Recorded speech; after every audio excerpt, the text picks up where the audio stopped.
Hello, welcome to What the Feminine, where we will show the world how to have crucial, nuanced conversations and how healthy feminine and masculine embodiment are the gateway to global healing. I'm Nicole George, the CEO and founder of Sovereign Magazine. As the host and moderator of this show, I would like to remind our guests and audience that the questions posed in today's episode are neither a reflection of my personal beliefs, opinions, thoughts, or ideologies, nor of Sovereign Magazine's. They are simply a guide for us all to go deeper into our constructed beliefs and ask ourselves, how can we remain open and curious to being recoded to a more compassionate, cohesive way of living? Some content in this episode could contain references to topics and difficult subject matter that may be triggering for you, so please honor yourself and your inner knowing. Our show is never a substitute for any professional guidance. Always seek guidance from a certified professional.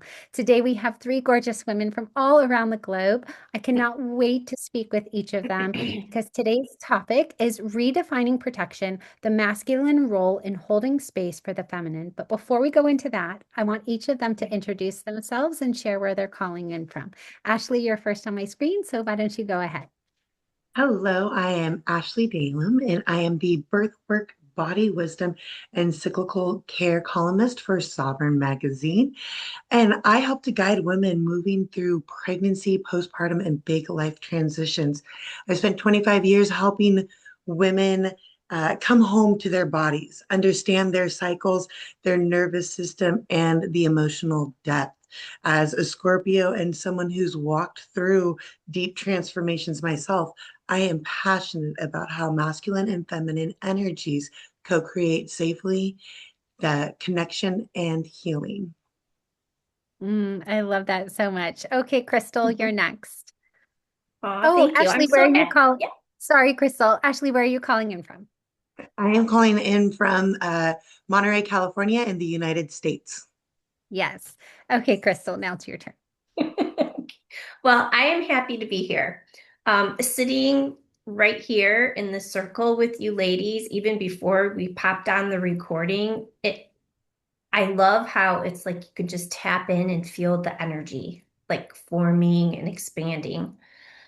So I'm Crystal Cockerham, crystalcockerham.com. I live in the lower half of, or the lower state of Michigan, so the actual mitten in the US. And my work is really centered on guiding women through what I call a midlife rebirth, like that midlife awakening.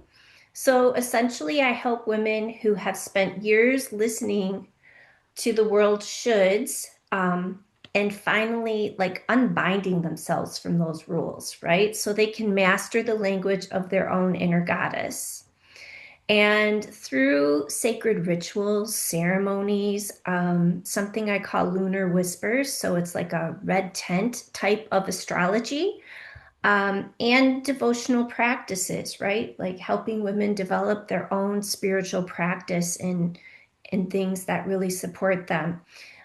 Through all of that, we work on reclaiming sovereignty and moving out of the mental hustle and into the next chapter that's truly redefined by their own power. So I'm here to help women stop searching for answers outside of themselves and finally rise as the goddesses they are. I love all of that. Okay, Abby, your turn. Amazing. How do I follow both of these incredible women? My name is Abigail Teixeira. You can call me Abby, and I am calling in from Treaty 6 territory, also known as Edmonton, Alberta, Canada. I am a speaker, a published author, writer, trauma recovery coach, feminine business mentor. I'm also a complex trauma survivor, and most importantly, I'm a mama of four beautiful beings. I guide cycle breaking women and femmes, especially Black, Indigenous women of color, leaders, mothers, healers, and creatives out of isolation and really move into embodied, ancestral, community rooted leadership. And so I do this by holding spaces where their grief, their rage, their truth, and their wisdom can really be witnessed and integrated and really transformed into sovereignty. I heard that word a few times today, and we are on the Sovereign platform. So I'm also the founder of the Healing Mama Collective, the Reclaim and Rise, as well as the Sovereign Seasons gatherings. And I truly believe that our lived wisdom and experience holds the medicine that the world needs. And so that's what I do by speaking out. So I'm excited to be here today. As you can see, we have no shortage of amazing women in our world. Okay, so let's get to the topic. How would you define masculine roles versus feminine roles? And maybe perhaps that even might be a little nuanced for each of you, but I always love defining it first because each of us tends to have a little bit different perspective, and then we build upon that. So who wants to go first? Uh, Go I'll ahead. go. I'll go. Okay. Um, so for me, the divine feminine is is the sacred container, right? So if we look within inside of us, it's how do we hold and how do we hold, witness, transform, and become, right? So the divine feminine, it's that beingness and our ability and capacity to hold the space for our own transformations and our own births. And here I am giving my normal spiel, right? And now you guys are going to have to test me. So if you think of like your physical womb space, like when you're creating life inside you and that life comes in births, it expands and contracts and expands and contracts to hold what is becoming. And so when you think of that energetic space that the divine feminine holds, um, it's an infinite space that can hold everything, right? It can witness and it can transform and it can birth, right? And you have that conscious choice to go in and really cleanse, right? Clean the container just like you would like clean your house kind of. I'm really lightweighting that one, but and then the masculine, the sacred masculine, I see that as that spark, right? It's that seeding aspect. So when you think of the catechist, that staff with the serpents and the wings at the top, that's to me, that's the divine feminine and the sacred masculine coming together and consummating at each one of our energy centers. And then that's what brings us up into, the as above, into the enlightenment and what have you. And also, the sacred masculine, that aspect is also protective, right? So it's like that shielding aspect. Amazing. Okay, who wants to share next?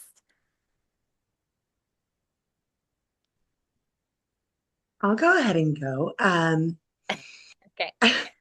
This is one of my first times on a podcast, and I want to, first of all, say that this alone is weaving the masculine and the feminine energy together by showing up and allowing myself to be seen like the masculine, but also receiving some of the nurturing and allowing myself to flow as the feminine, right? And I Mhm. think of masculine and feminine as polar opposites and opposites attract.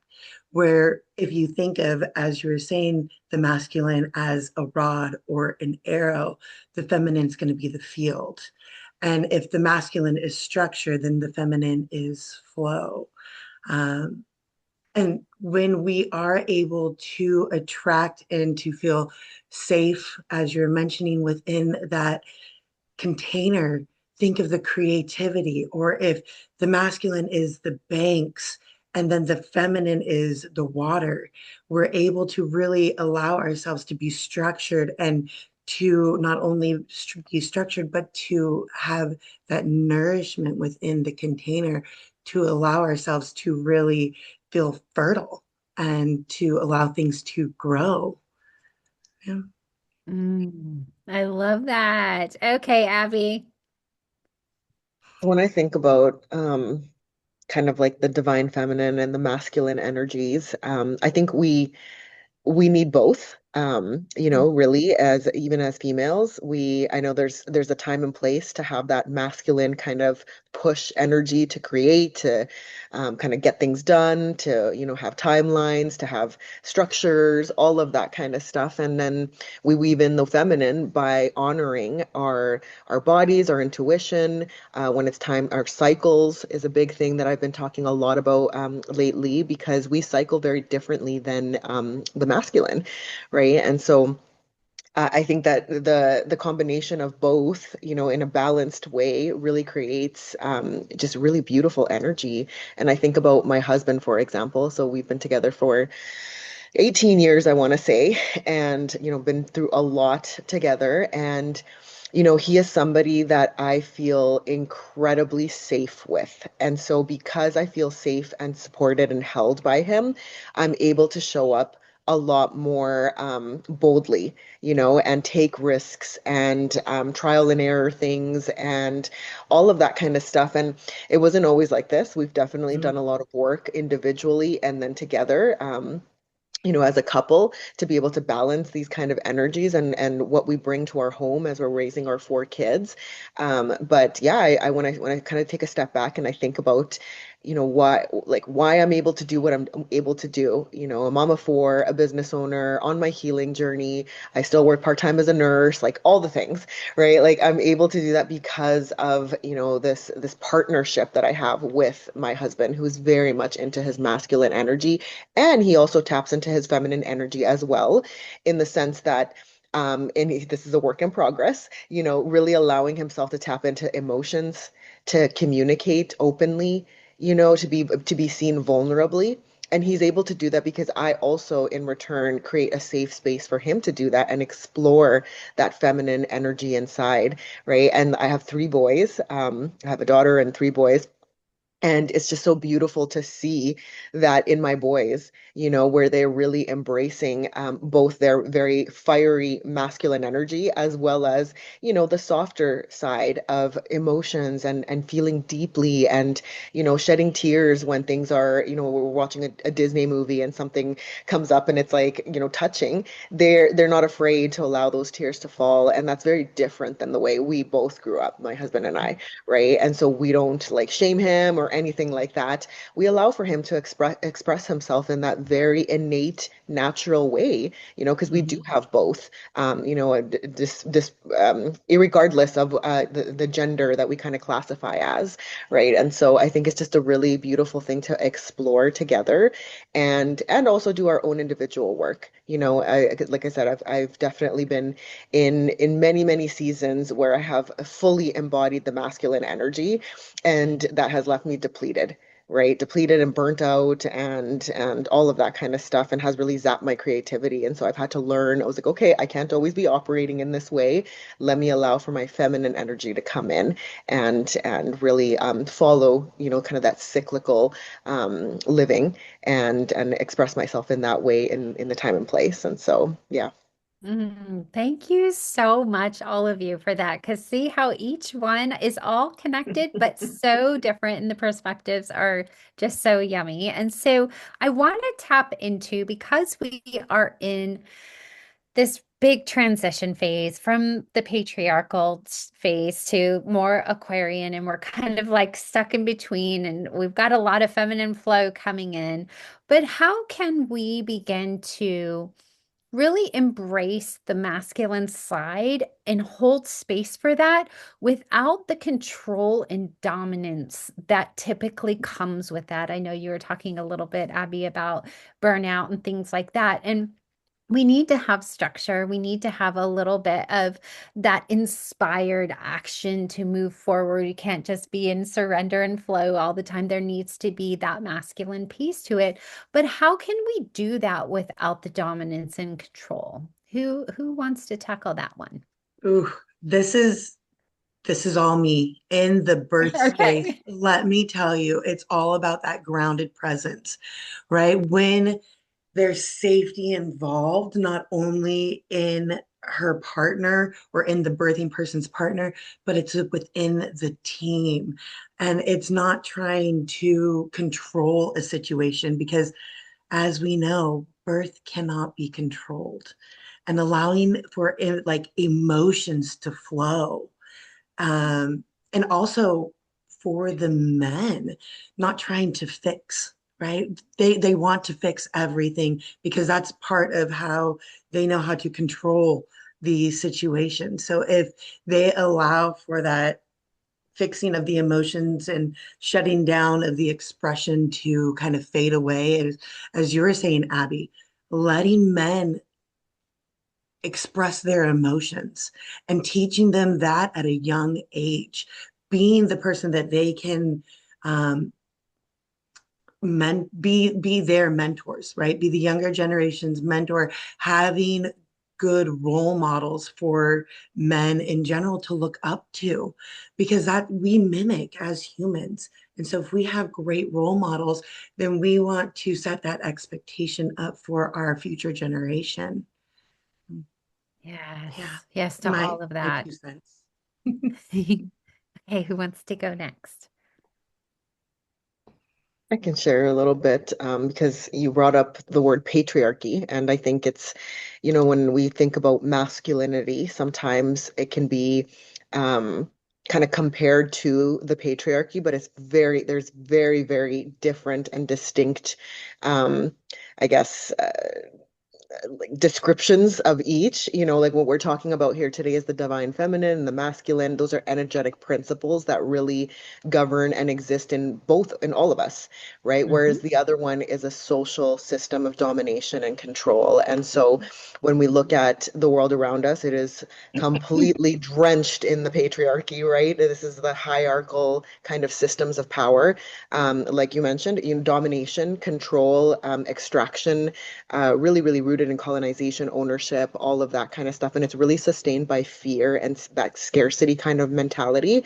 And it's maintained through shame, through silence and suppression, right? These are the things that patriarchy teaches, is that power control, that emotions are weak, that men must dominate, that women must submit, children must obey, authority must not be questioned. Loyalty means more than just safety, that kind of a thing, right? And so very, very different to like what we're talking about with the divine masculine being this energetic principle. And it's not about gender, because like I said, it exists within all of Mhm. us.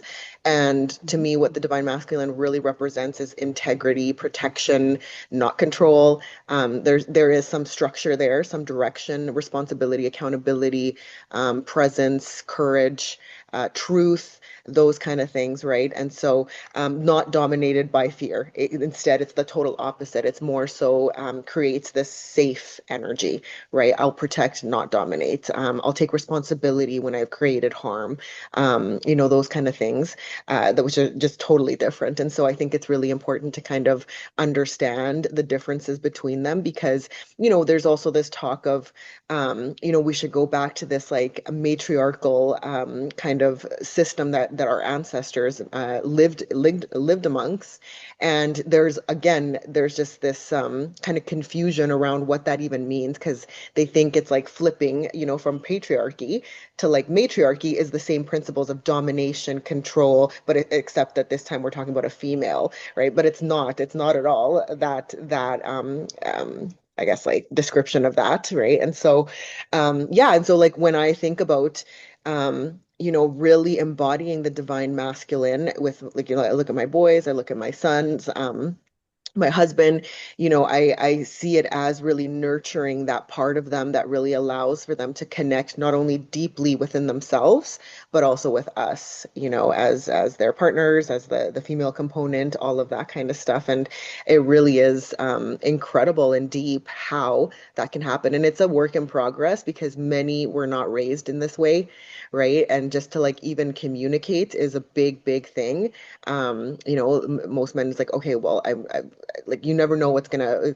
I always laugh about this how we just function so differently. Like, let's say a friend of mine went through a breakup, and we meet each other for dinner and we want to know all the details, like what happened and like all the details. And then, say the partner is like having a boys' night. They will never talk about these things. Like he'll come home and I'm like, did you like what ended up happening? What's his side? He's like, oh, we didn't even ask. Like, we didn't even like, and so it's just very different because they don't communicate about those things that it's really like is he hurting? Like Is he okay? Oh, it seems okay. We didn't really ask about it. We didn't really talk about it, those kind of things, right? And so, yeah, and so it's just there's definitely long ways to go, but I think that just defining and understanding the differences is a great starting point, even within ourselves, because there's just a lot of stuff out there that can be really confusing. And yeah, for me as a mother, I want my boys to embody both. I want them to have the sacred masculine and the divine feminine, and understand, because they also have an older sister and all of that kind of stuff, right? And how they will be with their future partners, whoever they decide that will be. Yes, I love all of that. And yeah, my husband doesn't even know like the last name of his friends sometimes. I'm like, how do you not know these details, honey? He's like, well, I did at one point, but now I don't even know. I just put their first name in there. Why do I need to know that? I'm like, okay, you fish with them like every Sunday. So isn't that quite important?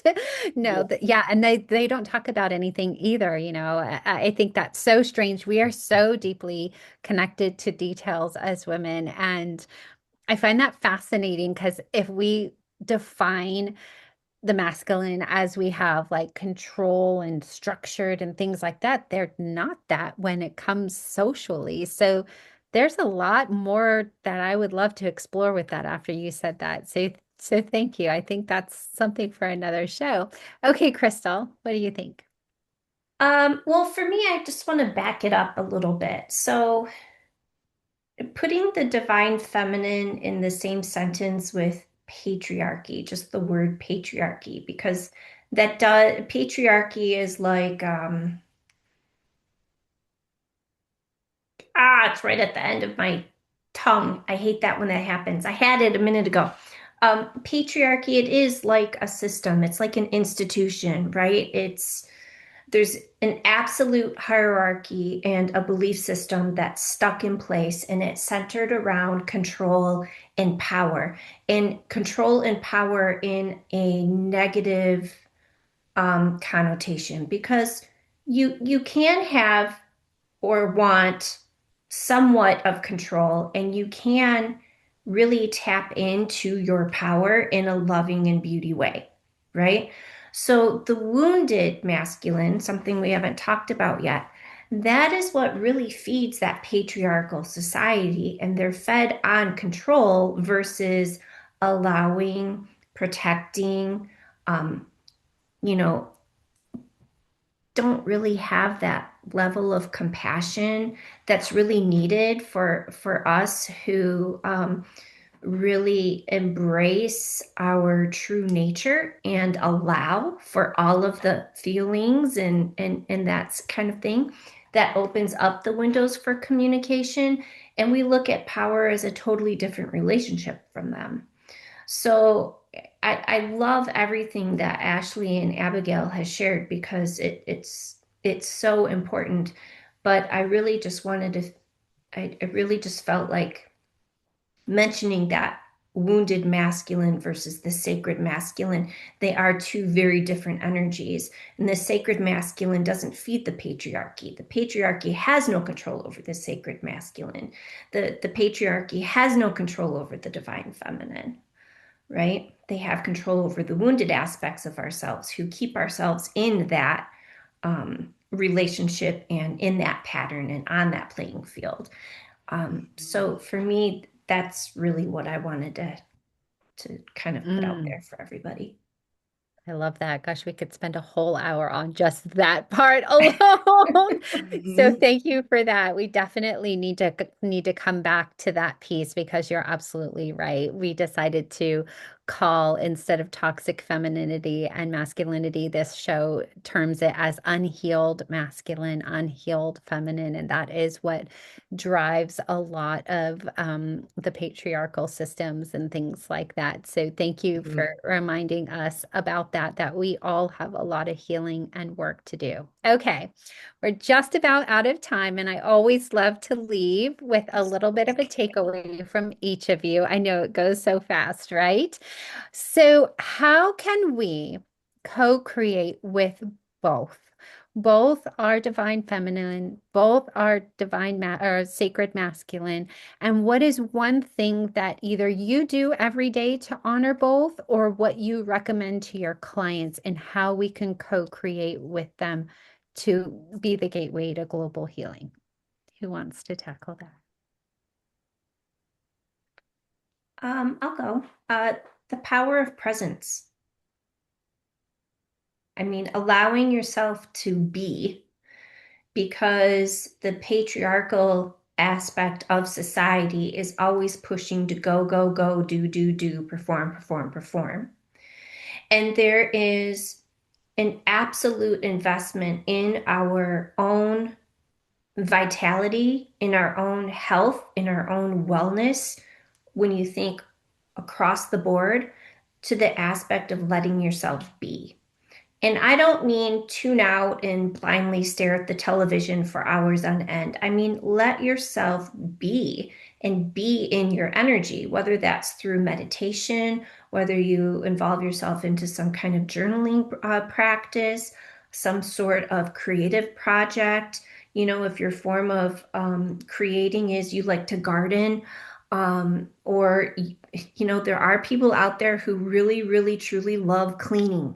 So if cleaning is your thing, you can actually be quite present in that, because anything that muscle memory takes over for you, you can be insanely present with yourself. Which is why back in, you know, centuries ago, when women were at the spools and doing their weaving and their embroidery, they would just get such clear intuition. And it's because they were being, they were just fully present, right? Whether they were being active or not, you know, that muscle memory was taking over. So that opened them up in different ways. I love that. Okay, who wants to go next? Personally, I love tending to my altar every day when it comes to co-creating. It's a way for me to have structure and flow at the same time, allowing myself to be creative or just have a still point and not do anything with it, but meeting myself exactly where I am each and every day at my altar. What's on your altar, if I may ask? Yeah, well, I change out crystals. Right now I do have pyrite on there as kind of bringing in that abundance. I also have a couple of different feathers. I found some hawk feathers. I also have some seagull feathers. I change out flowers right now. I have jasmine because it's growing abundantly in my backyard, and Okay. also to bring in that earth element as well. So a little bit of the air element through the feathers, earth element through the flowers, and as fire also, you know, but fire is more within my gems because sometimes we have to crack that open, add a little extra pressure. So I do try to add in some of the elements for it. And then I have Mary Magdalene on there today, and just having that open prayer and having a feminine aspect to it. Oh, I love that. I Beautiful. love that. Need to get back into my altar. It kind of went by the wayside for a little bit, so maybe that's my invitation. Okay, Abby. I love that. I also have an altar that I spend a lot of time in, and there's a lot. It's just a very sacred, beautiful space for me that I love to be in. Um, so, as a trauma survivor, I am on a lifelong journey of healing, and that includes healing, you know, the father wound, you know, which is very deeply tied to, you know, kind of that toxic masculinity, if you will, you know, as somebody who is deeply wounded by my father figure. And then, you know, I have three boys that I'm now raising. It is very important for me to be able to clear and heal that lineage for me. So the father wound, the mother wound, and that's not about rejecting masculinity, but becoming in right relationship with it, so that I can actually hold space for my boys to be able to have a blueprint, if you will, that I never had, right? And so that is something that is super important for me every day, and also, you know, just really cultivating the relationship even further with my husband, right? Who's also on his own individual journey of really defining what what, the sacred masculine looks like in his life, and me being, what we do together, which is, hold that space for each other so that we can safely explore these aspects of ourselves and then be able to then share what we are learning, with our kids and, through example. And so, yeah, those are some of the ways that I tend to that in myself. And, I love the Crystal mentioned presence. Presence Mhm. is so key. How many times do many of us, including myself, drive from place to place and not even realize how we even got there, because like you said, it was that muscle memory of like, just I've been down this path so many times. And, before you know it, it's the end of the day and it's like, where was I? And it's just like, so, just, yeah, if I begin my day with presence, with Mhm. myself, it really sets the tone for the remainder of my day so that I can actually be present with my kids, because if I'm not, then I will revert back to these kind of subconscious patterns and reactions, right? Rather than responding to them, and how they're being around me and the noise and all of that kind of stuff, right? So presence is so key, and it is a practice. Mhm. Mm, yes. Okay. As you can see, we always have absolutely amazing guests. So definitely like, share, subscribe, comment below. Helps us reach more people. We'll have new guests next time, and I'm sure you'll see many of them as well. If you'd like to speak to any of them, they're all in our community, community.sovereign-magazine.com. Their details will also be in the show notes, and we will see you on the next one. Thank you, everyone, for being here today. Bye. Thank Thank you. you.